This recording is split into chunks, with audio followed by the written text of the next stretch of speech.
All of you. Hi, everyone. Welcome. I'm excited to have you all back with us today for our 2023 content planning session and workshop. It was great to see so many of you here yesterday and back again today, as well as some new faces with us today. Do not worry, all of these are being recorded and will be shared with all of our registrants after the events. I'm excited to have you all here with us. It's going to be a fast and furious hour, so I want to make sure I encourage you to grab a notebook and a pen that works, because we all know how that is. Glass of water if you need it, whatever it is. You're going to get some good rapid fire information from Lindsay today, and I want to make sure that you get the chance to take it all in. Danielle was just saying in the chat, I made notes yesterday to share with my team, and we have 7 or 8 YouTube accounts that could use a refresh. So wow, yeah, Danielle, you got your work cut out for you. But now you have a framework, right? Now you have a framework, and now it's going to be so much easier than trying to kind of do it all from scratch. So again, so good to see so many of you all returning again. I'm excited to have Lindsay Sims here with us to talk through content planning for 2023. My name is Amy Vaughn. I'm the Chief Empowerment Officer and owner of Together Digital. We are a national community of women who work in digital marketing and advertising. We work as a collective to help empower, support, and grow the careers and the lives of women who work in this very challenging field where women are often underrepresented and underemployed and underpaid. So it's a super amazing, empowering group. It's a community of women that once you start to kind of get involved and engage, you don't just find new network connections, you find friendships, which, you know, when you are getting older and we're life as a woman, that's not always easy to do. So I encourage you to check us out. Our website is www.togetherindigital.com. You can sign up to, get emails from us, hear about what we're about, our events. You can also check out our events calendar. We have a number of virtual events that happen on a weekly basis. Lindsay has been a great part of a semi-monthly series of workshops that we've been doing focused with entrepreneurs and solopreneurs. And we also have a tremendous entrepreneur solopreneur group within the organization as well. So yeah, it's a great group. I hope you check us out. So glad that Lindsay's here with us today to talk more about content. My notebook and pen are ready. We are recording. Lindsay, it's your turn to take it away, friend. Yeah. Okay. Well, I am also grateful to see so many familiar faces, people who are returning from yesterday and people who I know from both Together Digital and from the other parts of the world that I frequent, and then a bunch of random new faces, which is also great. So I absolutely love seeing all of you here. Let's get the party started. So what we normally do to get us started is that in the chat, some of you have already been active, some of you haven't done the thing yet. So what I want you to do in the chat is put your name, where you're from, so where in the world you are right now, and then what your business is.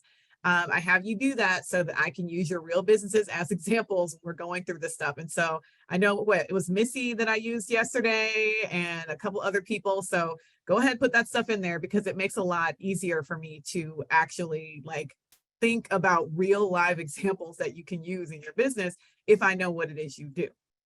So today we are going to be talking about content, specifically images and graphics.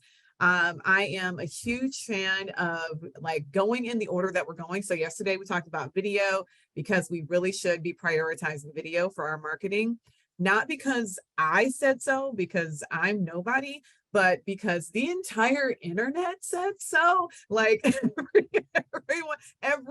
the consumer, all the platforms. So yes, prioritize video. But I recognize that we do not all have the time and budget for video to be our one and only thing that we do.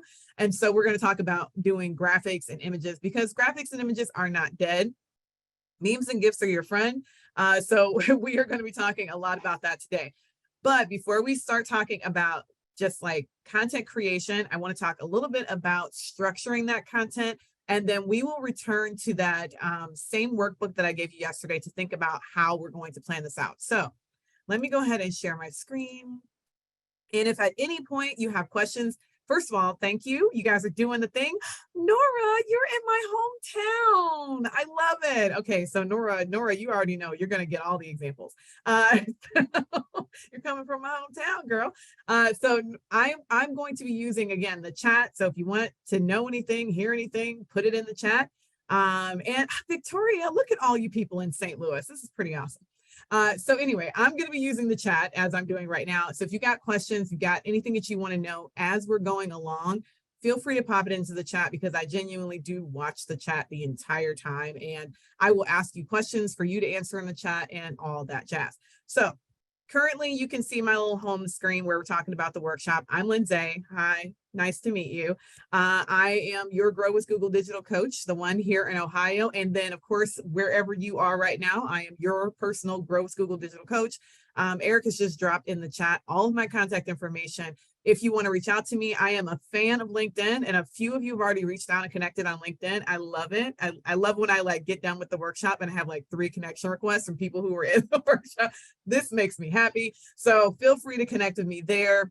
Google is a great organization that has decided that they have this mission to help people upskill digitally. I'll give you the secret code. It's not philanthropic. The more you use it, the more money they make. So they're paying me so that you guys can get skills so that you'll use their technology more. It's great. But today we're actually not going to talk about Google pretty much at all. We're going to talk about a bunch of other things that you can use, other tools, other resources that are available to you. And Eric, if you can drop the link from the planner again in the chat, that would be great. I'm going to be referring to it, the digital marketing planner, but I don't have the link to it. I had it yesterday, but I don't have it again. So we're going to drop that into the chat for you guys so that you can be following along on this planner as well. So all of that done. Today, we're going to talk about marketing funnels. One of the reasons why I wanted to talk about this topic as it relates to images and graphics is because often with social media, we get confused. We, as business owners, professionals, people who are running content marketing for organizations, we get confused by our own consumption, right? So our consumption of the content makes us feel like we're supposed to be doing the same things as the people we are consuming. That is where we need to really get our minds right, because the reality is we are usually A, not our customer, and B, not at all meant to be doing the things that we follow. So if you have people who you are following who do all sorts of fun, random things like dancing and stuff, that doesn't mean that you have to be doing that, that you need to be participating in that. The internet is full and vast, and not everybody has to dance. And so we are going to talk about how to create content around your business that has nothing to do with following trends. Trends are great, but most of us just simply don't have time for that. We really have to be doing the real work of building out marketing relationships. And the very beautiful thing is that this stuff works. It regardless of what's trending, following basic marketing principles still works all day, every day. Okay. So let's talk about what that means. One of my favorite authors of all time, not just because he's a marketer. I was reading his stuff before I was a marketer, and that's Seth Godin. He's probably the reason I'm a marketer. And that is, great marketers don't make stuff, they make meaning. That is the truth. And the way that we make meaning, or the way that we show that meaning, is either through video or images or whatever, but the meaning has to be there first. If we don't have a meaning or a purpose, then none of this matters, okay? So we have to figure out what that meaning is for our customers. I meant to skip past this. So let's go back one and talk about the kind of simple process that marketing is. Just as a quick reminder, you're gonna create a meaningful story and tell it. Create a meaningful story and tell it. You're going to build relationships, build trust, and build credibility. And then you're going to influence people to buy things from you. So again, this goes in this order specifically and on purpose, because a lot of us get confused and we want to go in reverse order. We want people to buy things first, and then we want to have them trust us because the thing that they bought was great. And then we want to tell them about how awesome it was that they bought something from us. But the reality is that's not how most people's brains work.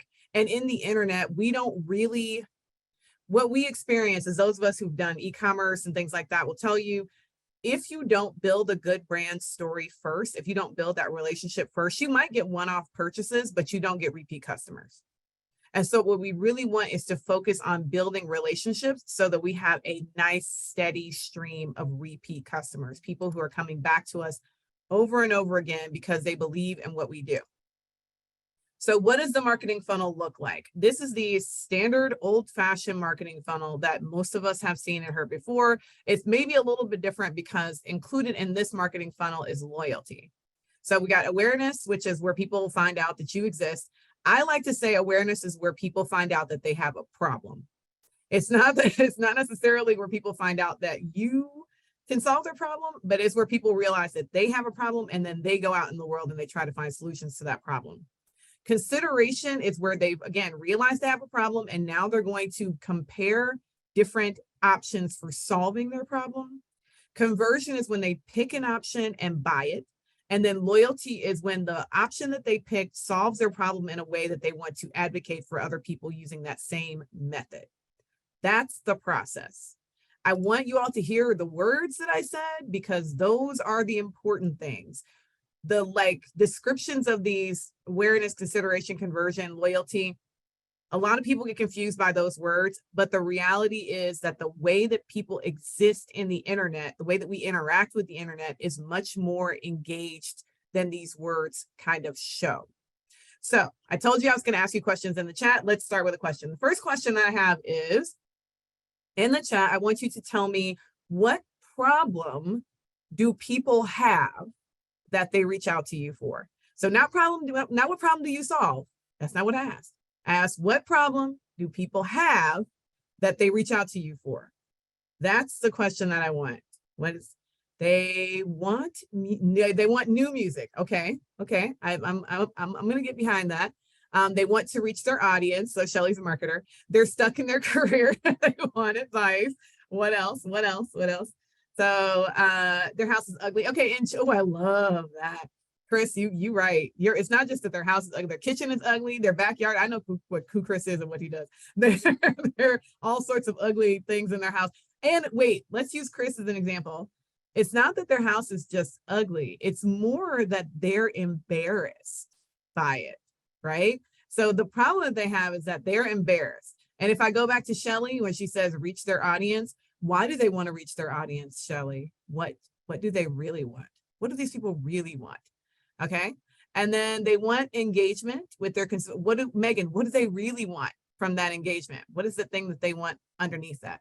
They want something to wear and they like unique things. Okay. So they want, for Rosalind, yes, but also what else is there? What are the things that people are really wanting for themselves? If they're buying clothes from 5 brands, they're not shopping where? What are they trying to avoid? What's the thing that they actually want, right?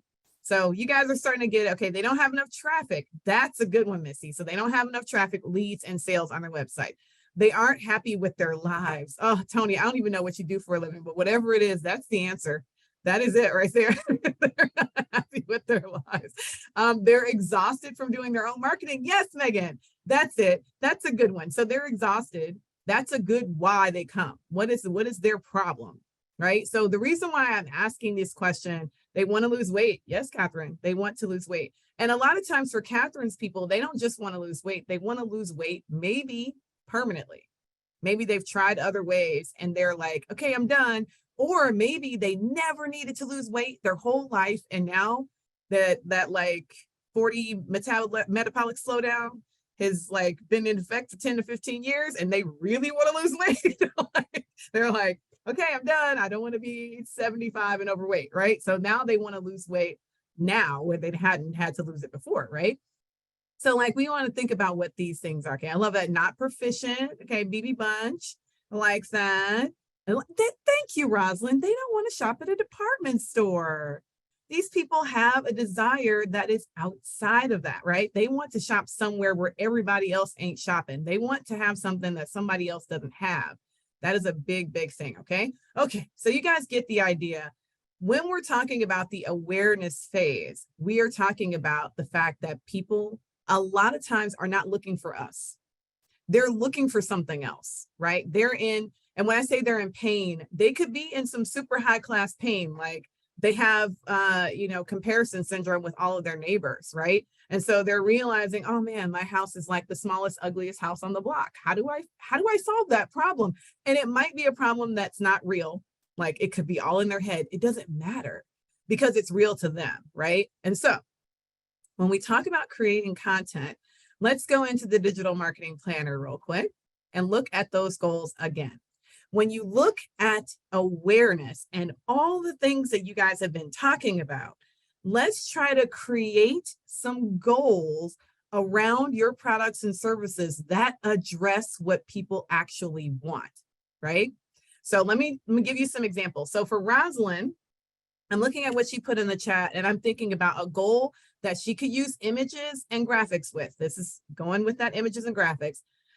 For people who don't want to shop in department stores, what Rosalind might want to do is set a goal to increase awareness around her boutique, specifically aimed at people who are getting away from, like not already committed, but maybe they're getting away from shopping at Macy's or JCPenney. And I know where Rosalind lives in the world geographically. And so what she might do even more specifically is think about all of the local department stores that have closed down and say something along the lines of like, for people who used to shop at the JCPenney around the corner, people who used to shop at the Macy's that's no longer there, for people who used to shop at the Dillard's that went out of business, for whatever the like location that you're in, you know who those people are, you know what the businesses are.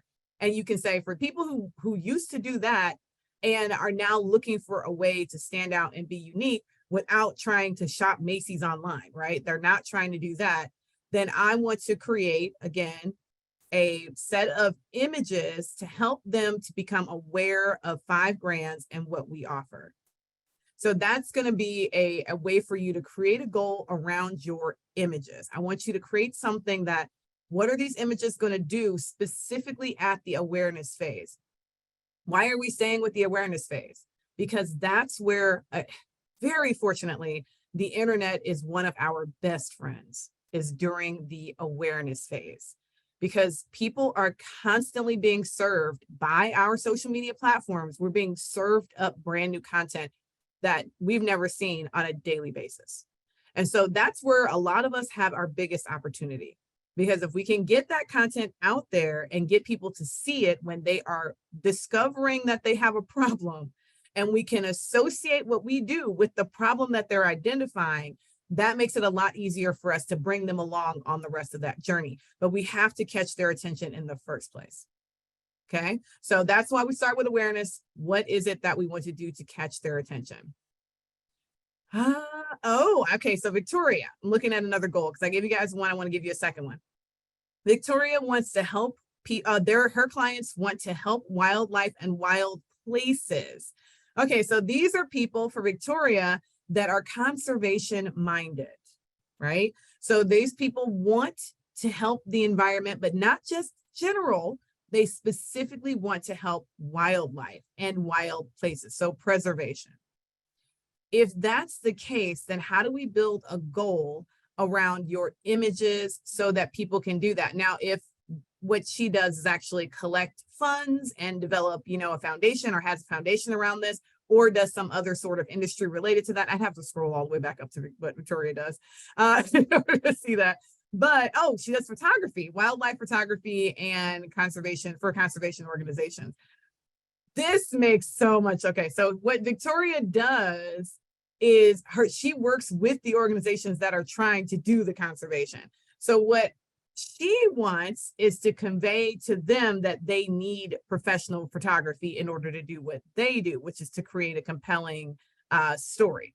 I like it. Okay, so let me wonder about whether or not that is, when I go back to your goal, they want to help wildlife. No, they don't. I mean, they do, but they need the money first. So I would flip what you just said to that they need the money and the awareness in order for them to help wildlife. And that's part of a lot of them, that's their problem, right? Is that they need the money and the awareness and they don't have it. And so they're not able to help with wildlife preservation and conservation the way that they'd want to. And so what the awareness phase for you, an awareness goal might be to help organizations that are conservation oriented and conservation minded to understand the value of professional photography for telling their story, right? So that's a good goal for you. You want them to understand the value of what you do, which is professional photography, for them in telling their story, because you essentially are an assistant storyteller for these organizations. Does that make sense, Victoria?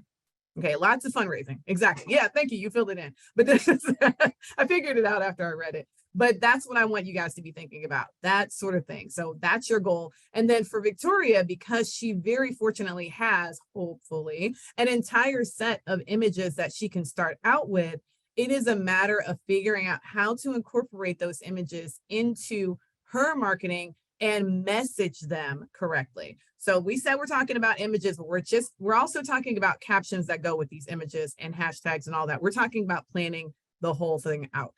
So in the chat, I'll do just like I did yesterday. I want you to start writing your goals.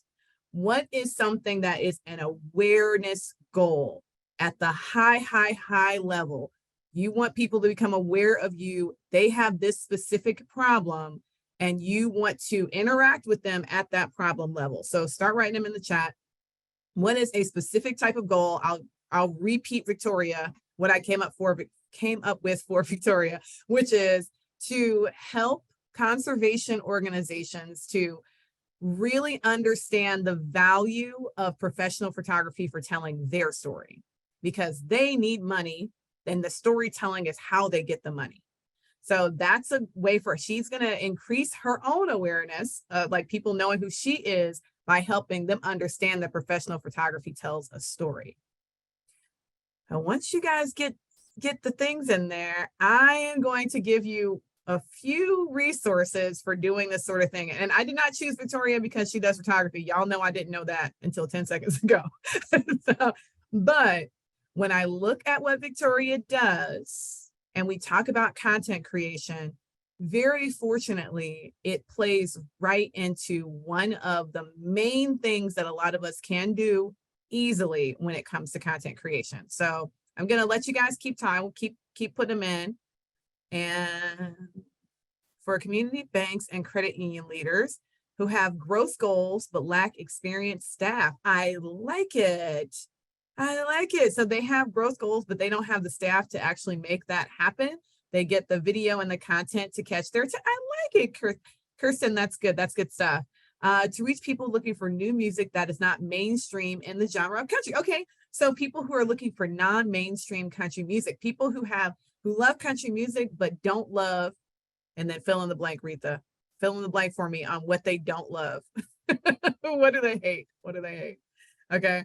Yes, Rosalind, I know we all are horrible at writing captions. That's one of our biggest challenges. We'll talk about caption writing in a second. Cookie cutter. No, give me a specific example, Retha. I want a name. I want, what's that guy who everybody loves? There's so many country guys that everybody loves. I'm thinking of one of them whose name is like Cash or something. Not Johnny Cash. I mean, because everybody loves him. Well, there, Brooke, there, boy. Yes, thank you, Eric. Boyfriend country. Yes, I'm thinking about boyfriend country, like all the new stuff that everybody's doing right now. Yes, like Miranda Lambert, that's alternatives to that, right? Okay, so when you're doing marketing, the more specific you can get, the better. This is the reason why I told Rosalind, I'm like, what are the stores that have closed around you? Because the more specific we can get, the better, okay? So help people understand the value of healthy living, eating, growing their own food, exercising, just living a better and happier and easier life. Okay, so for Mary Kay, I love that last part, better, happier, easier life, because that really does move in the direction of what people want at that awareness level. A lot of times for what Mary Kay is doing, people aren't really aware of what the specific problem is, but they are aware that they're unhappy, right? And so they're unhappy, they generally don't feel great, and they're trying to figure out why so that they can change it. And so what Mary Kay is going to do is help them to figure out the why. And so for some of you, you didn't attach exactly a content goal to this. And I want you to start thinking, okay, based on what I just said there, what can I create content wise to answer this problem, to answer for this kind of problem statement that I've made. A lot of you just made really, really good problem statements. So what does it look like to answer that question with content? Now, asking that question, I'm going to go back to Victoria's again and think about the fact that Victoria wants to raise awareness of the fact that professional photography can resolve or can help tell a story. So how could Victoria do that? What could Victoria do in her images that would help people understand that professional photography can tell a story? I have some ideas. I want to let you guys photos of you with, okay, I like that, Retha. So photos and sound clips are a really good way for Retha to do that. Behind the scenes and case studies would be really cool. Okay, I love that. Oh, Chris, I like that specific increase weekly inquiries. Yes, that's a goal. That's something that you can tie to your content. Okay, so behind the scenes case studies. Okay, let's talk about that for Victoria. So if we're gonna do something like let's call it a case study. What would be maybe the most internet-friendly image-based case study that you could create? What does that potentially look like? I'll give you an answer. I don't want you to struggle. The answer is it's a carousel. Y'all, it's a carousel. Okay, so let me go to one of my favorite places on the planet, Etsy.com, because a lot of us are, I love that, you see Amy's face. A lot of us are out here in the wilderness trying to create content, but we don't really like, you are not graphic designers. Some of you are, I know that I've seen your thing. So some of you are graphic designers. The rest of you maybe aren't. Even Victoria is probably not a graphic designer since she's a photographer. She has a skill set. It is a thing. So instead of trying to figure this stuff out for yourself, by yourself, what I highly encourage you to do is use content marketplaces like Etsy, Creative Market. There's several of them out there. Etsy is a good one because you can go and like buy different things from different vendors and all the money is going to real humans, which is great. So with Etsy, what I would do is come in here and look for Canva carousel. I never, ever, ever spell carousel right. So I'm glad they filled that in. Carousel template. So when you look at Canva carousel templates, I'm going to click on this Pitta Fine print.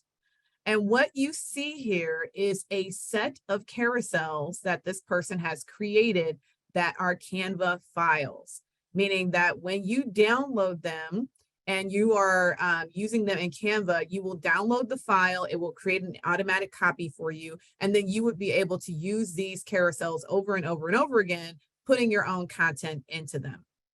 This is one of my favorite content creation hacks, especially around planning. So we're talking about planning for 2023.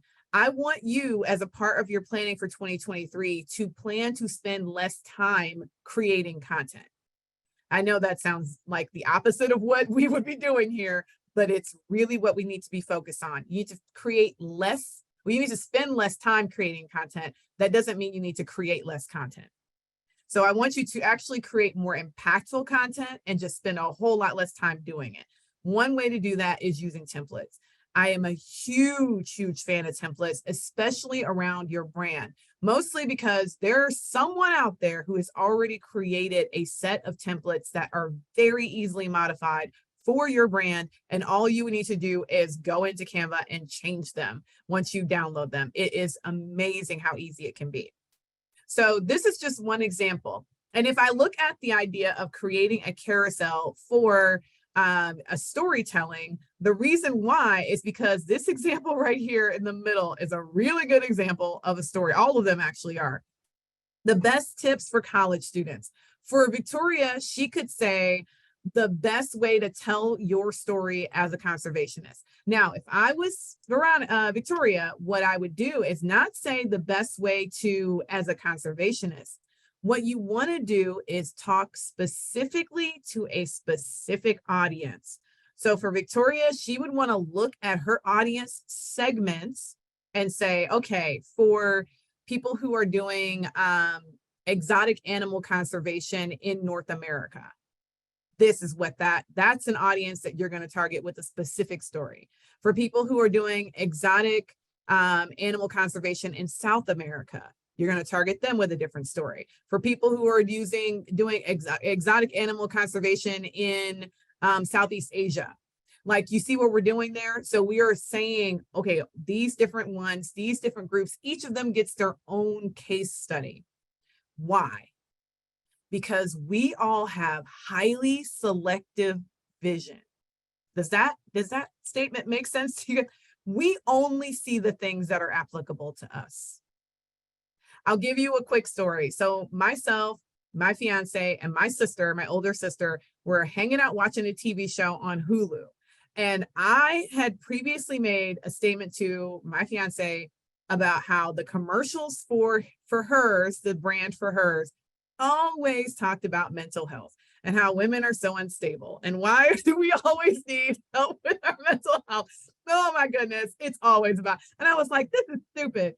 And he said to me, that's not true. It's not always about mental health. And I was like, what are you talking about? I was like, all the ones for hymns are all about erectile dysfunction. But he was like, oh, that. And so my sister, months later, comes over. Tony knows what I'm talking about. And months later, my sister comes over and she's watching something with us on Hulu. And she's like, why are all the For Hers commercials about mental health? And both Eric and I were like, unfortunately, you're wrong. Because after he clarified for me that I simply wasn't seeing the other ones, I noticed that they actually have like 3 sets of commercials, all of them run. I just didn't even notice the other ones because they were not the ones that would impact me. Like, I am not a period having human for reasons we don't need to discuss here, but I don't have one of those. And so I didn't even notice the ones about menstrual health because I ain't got menstruation. And so there you go. And he was like, yeah, they're there. They're on there. When we have high levels of attention to the things we would care about. It's amazing. You probably get ads for like pregnancy pants in Facebook and you don't notice them if you're not a pregnant human. Like, you just don't even see them. We get ads for all sorts of things. And most of the time, the only reason why you don't notice it is because it's not applicable. And if you do notice it, it's because it's not applicable in ways that are humorous, right? So that's when you notice it. When it's like, oh, this is funny, this is completely not me, then you notice it. But for the most part, we only notice things that are for us. That said, your next challenge in the chat, who are you talking to? I want you to give me your specific audience segments at the awareness level. So for Victoria, when she said conservationists, who? What are the specific groups of people? So like I said, is it exotic animal conservation in North America? Is it wildlife conservation in Africa? Is it sub-Saharan Africa specifically? Or is it just the country of South Africa? Oh, Reza, that's where we have to start. Because once we have an idea of what people's problem is, we have to drill down on the little groups of those people so that we can talk to those specific groups. The more specific we can get with who we're talking to, the more likely it is this sort of thing we're talking about is going to work really, really well. Because we can call them out on the first carousel slide and say, hey, are you, one of those, what do we say, boyfriend country? Are you sick of boyfriend country? And then, are you sick of, that could be your first thing on your slideshow. Are you sick of boyfriend country? And then you could just, for the rest of the slides, put pictures of all the boyfriend country people and be like, because this one does this and that one does that. And as they swipe along, they're just going to be agreeing more and more and more about why you're right. And then you can introduce yourself. And then you do the same thing with girlfriend country. And you can do the same with, patriotic country. And you can do the same with random, not bluegrass, like whatever the things are that people are really like segmented by. You would use those segments, those groups of people as identity markers, right? Those are what we like to call identity groups. So those without dental benefits, seniors, Medicare, possibly free. Okay, Shelby, when you talk about people without dental benefits, you want to get real specific. This is a really good example. So we're talking about people without dental benefits. We might want to get more specific along the lines of family orientation, right? So are you the head of a household without dental benefits and you got kids who haven't seen a dentist in a couple of years? this is not good. If you are yourself a freelancer or entrepreneur who has not seen a dentist in a few years, this is not good. If you someone who is just an adult human who has a toothache that you've had for 6 months because you don't have dental insurance, like getting to those specific levels really helps you to figure out how to market your images, like how to make your images sing to the right people. This hopefully all of that makes sense. So someone in here, okay, so Tony put in women, moms, working women, single moms, married women, and women in relationships. Okay, so yes. And what I would suggest you do with the like working moms, working women, single moms, for each of those groups, we're going to go back to that first question of awareness, which is what is a single mom, not a single person, a single mom's specific problem? And then you're going to use your carousel. The first image in that carousel calls out that single mom's problem. That's how we manage to make this work and how we create content that has a higher value, because we're not trying to talk to every single person about every single thing in every single post. And then to answer Rosalind's question about how do we write captions for this, if you start out with carousels, and I highly encourage carousels. I mean, I'm not doing this just for nothing. If you start out with carousels, the carousel itself is helping you write the caption. Does that make sense? So for every image on the carousel, you're going to have to write something on the image. The carousel usually has, even if it's big, bold text, it's usually some sort of text on that carousel. And what I would encourage you to do is to use the carousel to help you write your caption, because whatever's in your image, you may even want to think about it this way. Whatever is in your image is only readable if someone swipes. So let's pretend they're not going to swipe, that they're only going to see the image on the first round. Well, if they're only going to see the image as it pops up the first round, then what our job is to write all that stuff out in the caption so that they read it in the caption.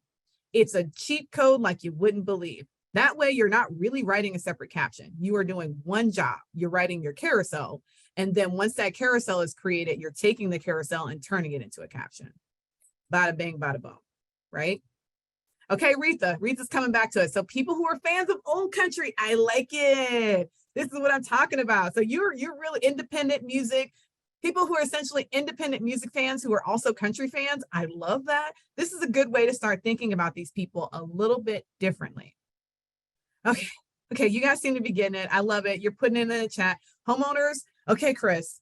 Yes, homeowners with homes that are 300K plus, except for that, I know a bunch of people in here are like, this is so dependent on geography. And it is. And even in Cleveland, it is dependent on geography, because a $300,000 condo in downtown Cleveland is not the same as a $300,000 house in Independent by a long shot. Like, they are completely different properties. They're going to have completely different needs. One of them is going to come fully stocked with a kitchen already, and the other one's going to be not.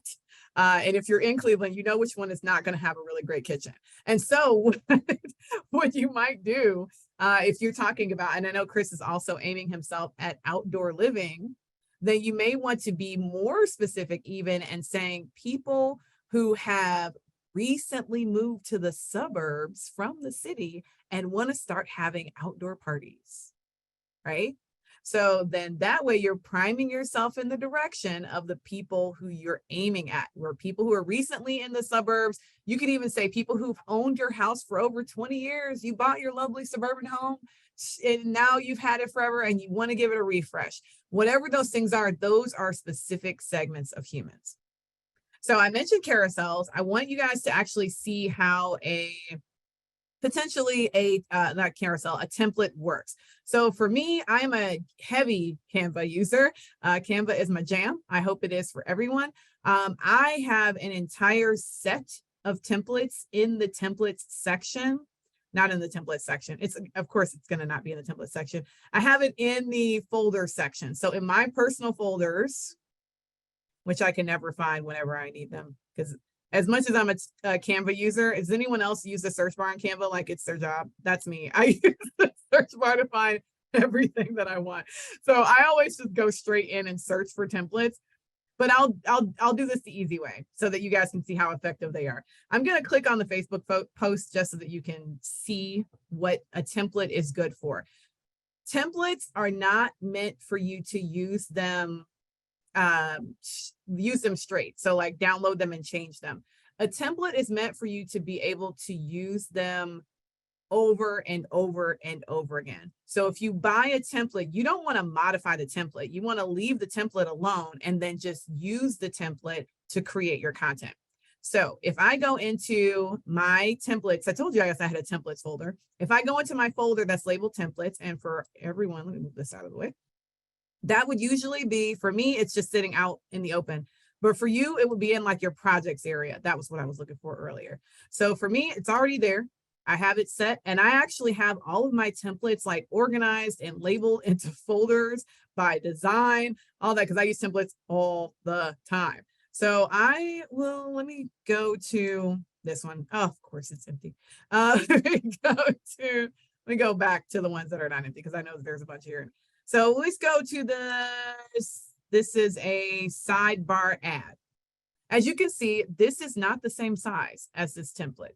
This is also one of the magical things about templates. So we showed you over here a carousel template that is for an Instagram square.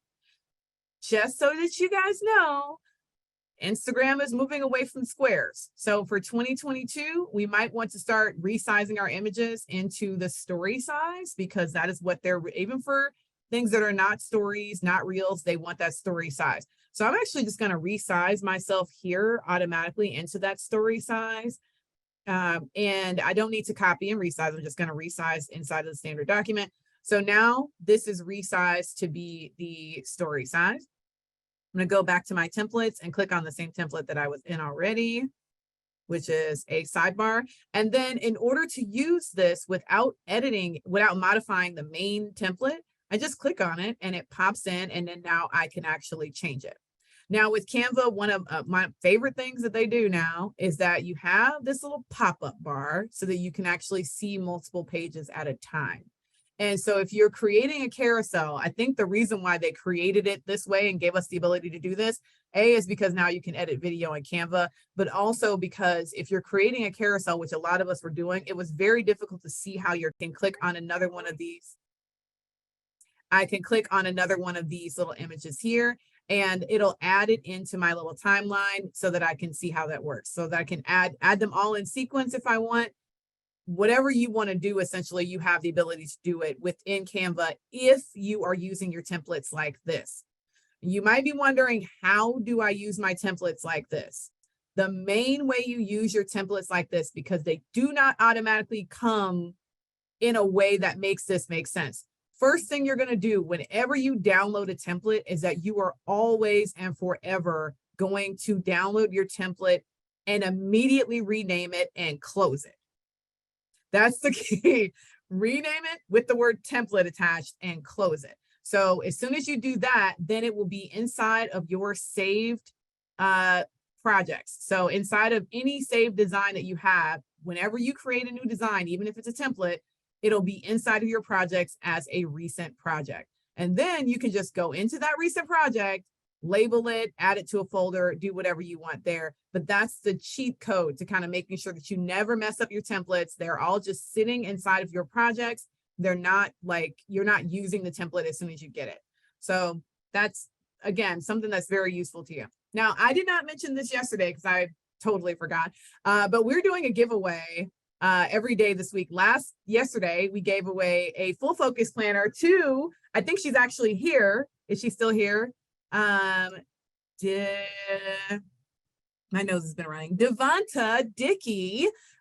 She won a full focus planner yesterday for attending. And we're going to be giving away a $50 gift card to Etsy. So if you are interested in trying this out, one of you is going to win a $50 gift card to Etsy so that you can actually buy one of these templates and try it out for yourself.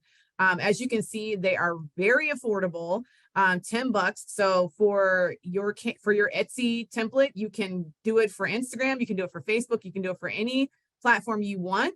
As long as you buy a Canva one, then you can do it. You can customize it for any platform that you want. Okay. Okay. I just wanted to make sure we didn't forget to say that today. Now let's get back to the planning element. You guys, I don't have a cold. I have the weirdest runny nose right now. Just not in life, but like today.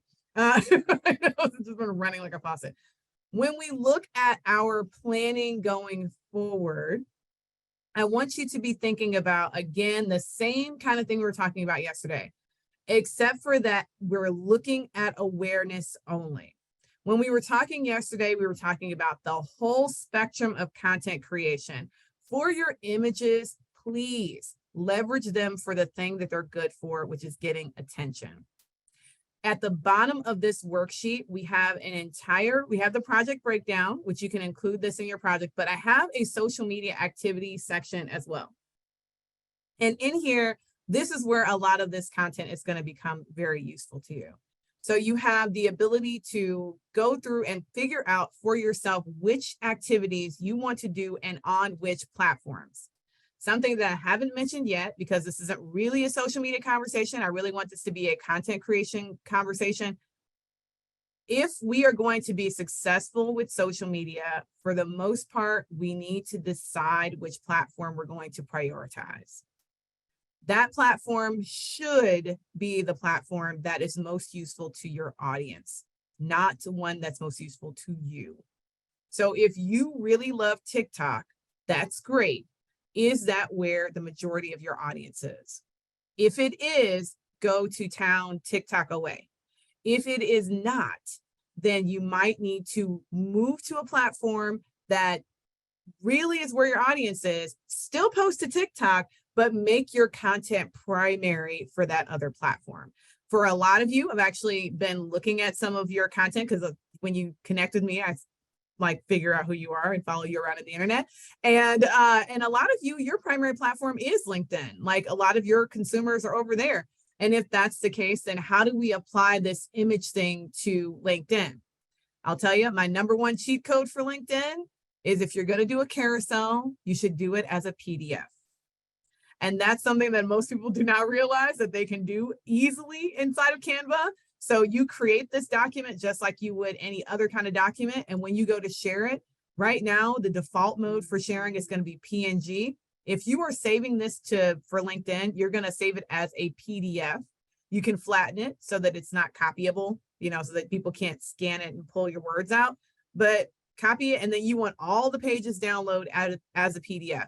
Now, this means that you probably, depending on the social sharing platform that you're using, if you're using Later or something like that, Later does not like PDFs, but you can use this to upload it directly to LinkedIn because LinkedIn loves PDFs. LinkedIn's the only platform that really loves a good PDF.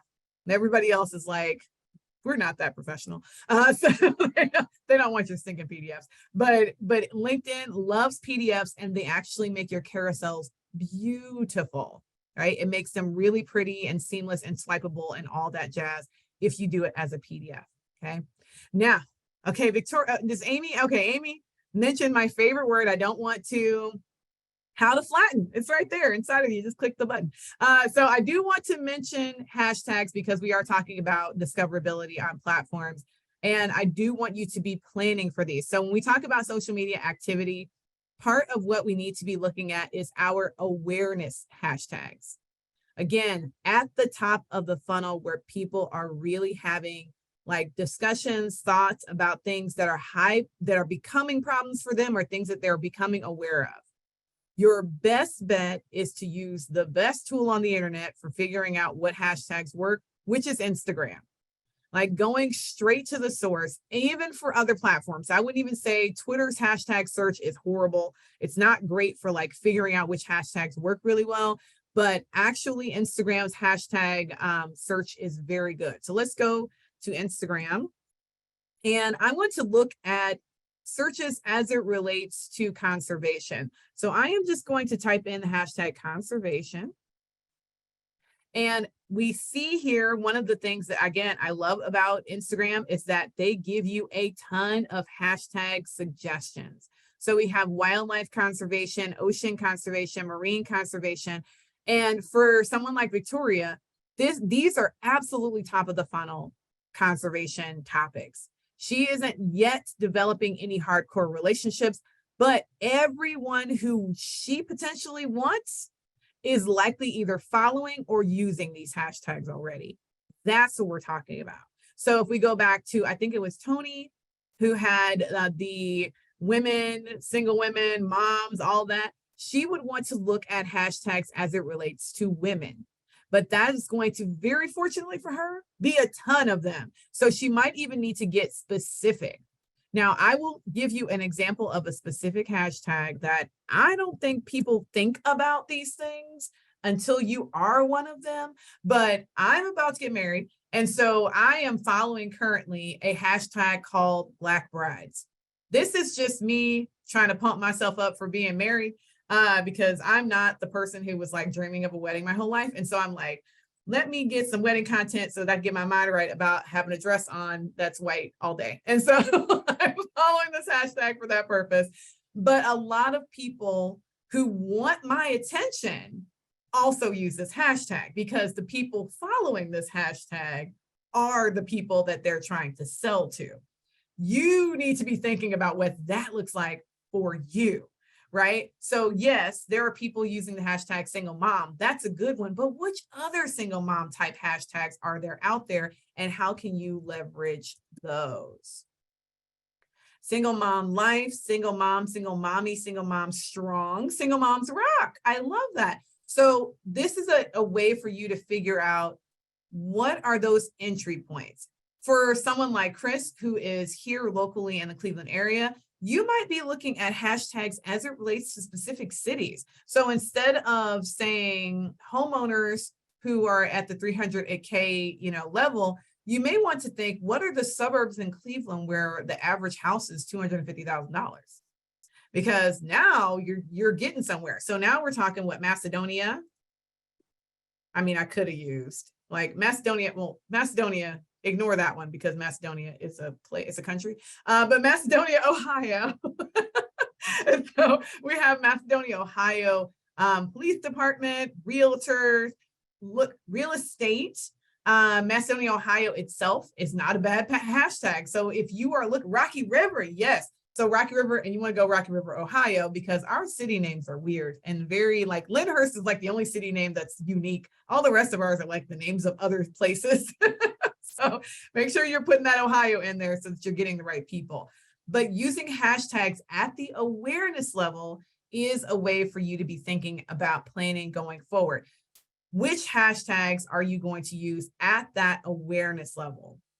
And if we go back to that quarterly planning idea, every quarter, I would suggest you do a full out hashtag refresh. So you plan your Q1 hashtags, mostly because what you should be doing in addition to putting out hashtags is you should be looking at your analytics on those hashtags as well. Because what you will get, I can't show you because it only shows you on your phone, is that on your phone, when you look at your Instagram analytics, it actually will tell you which hashtags are performing the best and which ones are not. And so if you do this quarterly, again, thinking about spending less time doing this stuff, if you go through it quarterly, then you will pick your hashtags for the quarter, run them out, put them on things, move about your life. But then at the end of that quarter, do an analysis. What worked? What went well? What can be improved?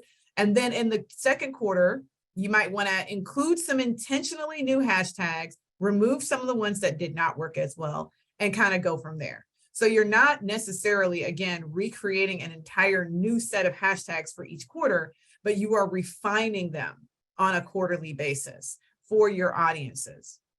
I also suggest that you figure out a set of hashtags for each audience.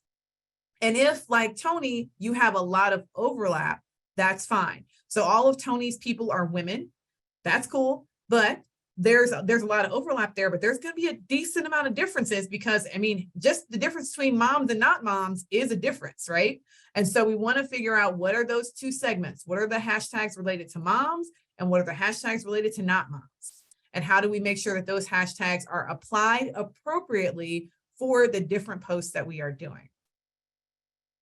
Thinking about those social media activities more strategically will help you carry this through in a useful fashion. I did not talk about GIFs, but just in case you didn't know, I will let you in on the biggest secret in Canva is that you do not have to come up with your own GIFs. They actually have Giphy in here ready to roll. And I absolutely love this about Canva. So if you are a person who wants to start posting GIFs, you can, and you don't have to be like spontaneous or whatever. You can actually plan it out. Same thing you would do with any other piece of content. Figure out what the gift content is that you want and start planning it out so that you can post it just like you would anything else. Making sure that, of course, it fits with what your awareness goals are for your audience. Okay, that was a lot of sharing. I'm gonna unshare my screen so that I can answer some of your questions, because I see you guys have a lot of them. Okay, so the question that I'm saying, I'm using a paid account, but you can do almost everything I just showed you with a free account. So I think that even Giphy is available on a free account. And Canva Pro is like $12. You pay for it for the year, so you don't even feel it. I just get it done once. How do we know which platforms are best for which audiences?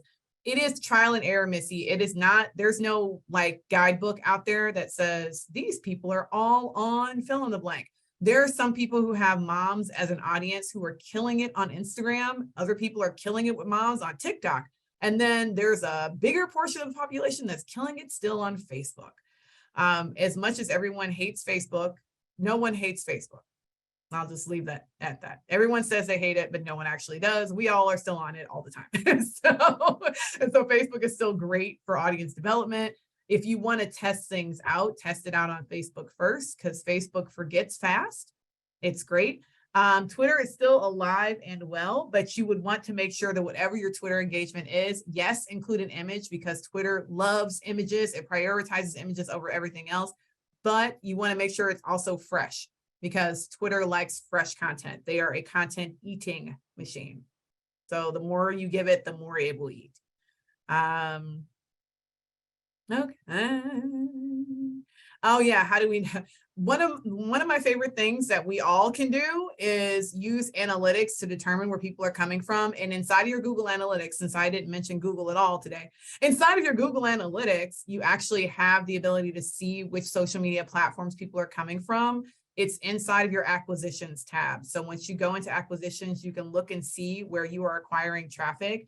Once you start sending people to your website from your socials, you will see social media as one of your like streams, as one of the places where people are coming from. It might take a bit of time, but it actually does happen. And yes, you're a nonprofit, you can get Canva Pro for free. Okay. Okay, before we let you go, I want you to put in the chat, like I've already said, I always do. What did you get out of this workshop? What did you learn? What do you now know that you didn't know before? Put it in the chat. Yes, I know a lot of you are having hop for next for other meetings. I try to end a minute or two before, but I didn't this time, ending exactly at 2. But I still want to know what you got and what you learned and all that jazz. So if you put it in the chat. LinkedIn loves PDFs. Yes, yes, yes. Canva templates are available on Etsy. I love that. Okay, good, good, good, good. Okay, more content, less time. Like, yes, create a lot of this stuff. Like, don't spend a ton of time. Planning is your best time spent. That's the, hopefully this is the lesson that everybody learned here, is that the more you plan, the less time you have to spend on this stuff. And then yes, targeting your audience based on awareness. Social media is your awareness. It's a place to gather awareness. Don't worry about trying to convert people from social media. That is usually a function of advertising more than it is anything else. And we don't want to talk about advertising. It's like Bruno. Like, it's good and we want to do it, but we need to build up our organic stuff first before we worry about ads. Okay. I love it. We don't talk about Bruno. Oh, it's very stuck in my head now. Yeah. Thank you so much, Lindsay. As always, a great fast and furious hour full of all kinds of amazing, useful, helpful things. Yeah, so many good things to learn. and everybody's still sharing in the chat all the things they were able to learn from today. We will be back same time, same place tomorrow. So we hope to see you all again. Like I said, we'll be sharing out the recordings after the sessions, as well as announcing the winners so we can get the additional information we need from you all for your fabulous prizes. Thank you, Lindsay, as always, for hosting such an informational and fun workshop. You make it so interesting. And as always, I've got a million pages of notes. So I hope that you all enjoy the rest of your afternoon, and we shall see you all tomorrow. Thanks, Yay. Lindsay. Have a good night. Thanks, Bye, guys. everybody. Hey, Amy. Yeah. It's Rita. I didn't get the recording yesterday. We haven't sent them out yet. We'll send it out Oh, okay. after. Because I thought that's what you said, was that you were sending them out each day. And I'm like, oh, I didn't get Yeah, that. I was going to, and then I'm like, that's just a lot of emails coming in your all's inboxes. So we're just going to wait. And then after tomorrow, we'll have them all sent in as one. Okay, good. Cool. Thank you. All right. Talk to you later. Bye. Bye.